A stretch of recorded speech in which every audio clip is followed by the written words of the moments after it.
রহিম, বাদশাহ, সাকিব খান, জাহেদ খান, এগুলো নাম দিয়ে দিয়ে গরুর নাম রেখে রেখে যে কুরবানি দিচ্ছে প্রচারের জন্য, কুরবানি হবে? আপনার তো উদ্দেশ্য ভাইরাল হওয়া, নাম ফুটানো না।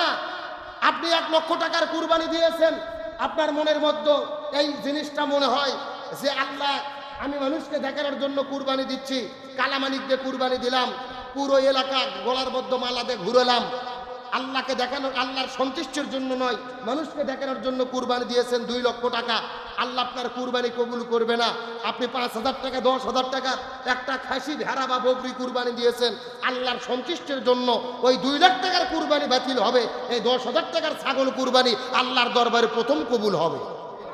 তার কারণে আল্লাহ তাআলা কি দেখবেন?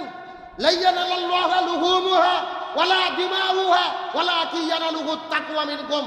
আল্লাহ বলছেন তোমাদের পশু দেখবো না, রক্ত চামড়া কিচ্ছু দেখবো না, আমি দেখবো যারা কুরবানি করতেছে ওই সমস্ত মানুষের কি অন্তর। জোরে বলেন, মানুষের কি? এজন্য